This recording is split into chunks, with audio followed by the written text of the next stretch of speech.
সুরক্ষিত যৌন সম্পর্কের ক্ষেত্রে একটি গুরুত্বপূর্ণ জিনিস হচ্ছে কন্ডোম। হ্যাঁ, কন্ডোম খুবই পরিচিত একটি বিষয়। বিশেষ করে পুরুষদের জন্য ব্যবহৃত কন্ডোম খুবই সহজলভ্য এবং এটি যে কোনো দোকানেই, বিশেষ করে ওষুধের দোকানে সহজেই পাওয়া যায়। তবে মহিলাদের জন্য ব্যবহৃত যে কন্ডোম রয়েছে এটি কিন্তু অনেকেই জানেন না। আবার যারা জানেন তারা কিন্তু অনেকেই বলে থাকেন যে এটি দেখতে কেমন বা এটি কিভাবে ব্যবহার করে। হ্যাঁ, আজকে কথা বলবো মহিলাদের ব্যবহৃত কন্ডোম নিয়ে। আগে জানতে হবে যে আসলে কন্ডোমের ব্যবহারটা কী বা কেন এটি গুরুত্বপূর্ণ, বিশেষ করে মহিলাদের জন্য কেন বলা হচ্ছে। কন্ডোম মূলত একটি গর্ভনিরোধক বা জন্ম নিয়ন্ত্রক একটি বস্তু। এটি মূলত দেখা যাচ্ছে যে অনাকাঙ্ক্ষিত গর্ভধারণ রোধ করে এবং একই সাথে সেক্সুয়ালি ট্রান্সমিটেড যে ইনফেকশনগুলো রয়েছে সেখান থেকে সেক্সুয়ালি ট্রান্সমিটেড যে ডিজিজগুলো হয় সেগুলোকে প্রিভেন্ট করে। অর্থাৎ আমরা বলে থাকি যে অনাকাঙ্ক্ষিত গর্ভধারণ রোধের পাশাপাশি যৌনবাহিত যে রোগগুলো রয়েছে, বিশেষ করে সিফিলিস, গনোরিয়া কিংবা এইচআইভির মতো যে রোগগুলো রয়েছে এগুলোকেও কিন্তু কন্ডোম প্রতিরোধ করছে। অর্থাৎ জন্ম নিয়ন্ত্রক যে পদ্ধতিগুলো রয়েছে তার মধ্যে কিন্তু শুধুমাত্র কন্ডোমেরই একই সাথে দুটি কাজ করে থাকে। অর্থাৎ কন্ডোমের ব্যবহার অত্যন্ত গুরুত্বপূর্ণ। মহিলাদের জন্য যে কন্ডোম রয়েছে সেটি দেখতে কেমন? মহিলাদের জন্য যে কন্ডোম রয়েছে সেটি মূলত দেখা যায় যে এটি একটি রাবারের মতো নরম পিচ্ছিল এক ধরনের পদার্থ দ্বারা তৈরি, ল্যাটেক্স জাতীয় একটি পদার্থ দিয়ে তৈরি। এটা মূলত দেখা যায় যে এটার এক পাশ বন্ধ থাকে এবং এক পাশ খোলা থাকে। যে পাশটি বন্ধ থাকে এটাকে আসলে যোনির ভিতরে প্রবেশ করাতে হয় এবং যে পাশটি খোলা থাকে সেটি মূলত যোনির বাহিরে থাকে।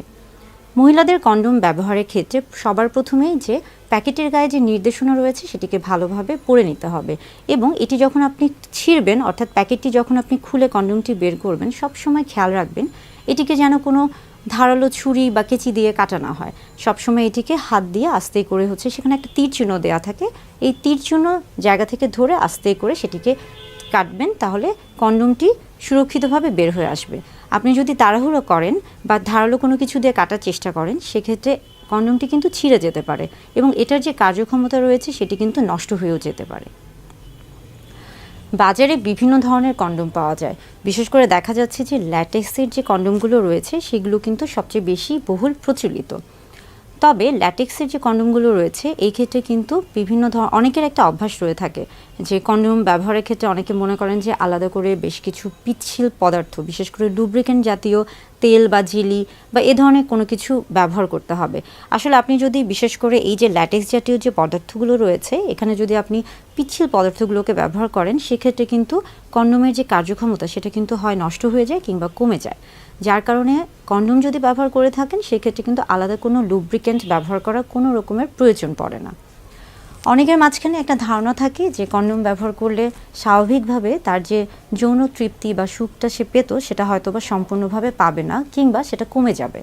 এটা একটা ভুল ধারণা। আসলে আপনি যদি কন্ডোম ব্যবহার করে থাকেন সেই ক্ষেত্রে কিন্তু আপনি একদিকে যেমন অনাকাঙ্ক্ষিত গর্ভধারণ রোধ করছেন এবং পাশাপাশি কিন্তু আপনি যৌনবাহিত যে রোগগুলো রয়েছে সেগুলো থেকেও কিন্তু নিজেকে প্রতিরোধ করতে পারছেন, অর্থাৎ সুরক্ষিত রাখতে পারছেন।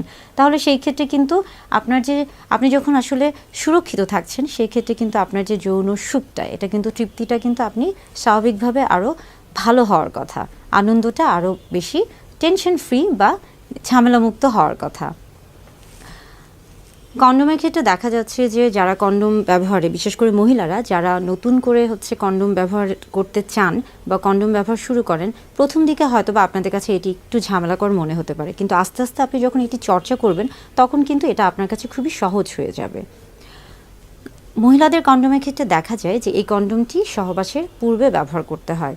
তবে এটার একটা সবচেয়ে ভালো দিক এটা কিন্তু সহবাসের প্রায় 10 থেকে 12 ঘন্টা আগেও পরিধান করে রাখা যায়। তো এটা আসলে আপনার উপর নির্ভর করছে যে আপনি কন্ডোমটি কখন ব্যবহার করবেন, ঠিক সহবাসের আগ মুহূর্তে করবেন নাকি আপনি আগে থেকে একটা পূর্ব প্রস্তুতি নিয়ে থাকবেন, এটা সম্পূর্ণ আপনার উপর। কন্ডোম ব্যবহারের ক্ষেত্রে আরেকটি গুরুত্বপূর্ণ দিক কন্ডোমের ক্ষেত্রে কিন্তু শরীরের হরমোনের কোনো তারতম্য হয় না। অনেক সময় দেখা যাচ্ছে যে জন্ম নিয়ন্ত্রণের যে পদ্ধতিগুলো রয়েছে তার মধ্যে বিশেষ করে হরমোনের যে পিলগুলো বা বড়ি অনেকে খেয়ে থাকেন, সেই ক্ষেত্রে অনেকের শরীরে হরমোনের একটা তারতম্য দেখা যায়, কিন্তু কন্ডোমের ক্ষেত্রে কিন্তু এই ধরনের কোনো তারতম্য দেখা যায় না। সেই ক্ষেত্রে কিন্তু আপনি একদম ঝামেলামুক্ত, অর্থাৎ টেনশন ফ্রিভাবে এটি ব্যবহার করতে পারেন। অনেকেই প্রশ্ন করে থাকেন যে আসলে যদি মহিলারা কন্ডোম ব্যবহার করে সেক্ষেত্রে কি পুরুষদেরও কন্ডোম ব্যবহার করতে হবে কিনা, বা দুজনই কি একসাথে কন্ডোম ব্যবহার করবেন? না, আসলে যদি নারী কন্ডোম ব্যবহার করে থাকেন সেক্ষেত্রে পুরুষদের ব্যবহার করতে হবে না, কিংবা পুরুষ যদি ব্যবহার করে থাকেন সেক্ষেত্রে নারীর ব্যবহার করার প্রয়োজন নেই। অর্থাৎ কন্ডোম যে কোনো একজন ব্যবহার করলেই এটা হচ্ছে কার্যকর।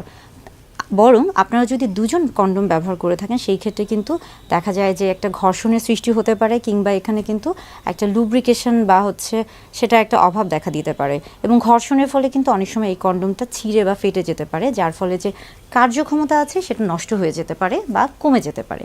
তাই কন্ডোম শুধুমাত্র একজনের ব্যবহার করলেই হবে।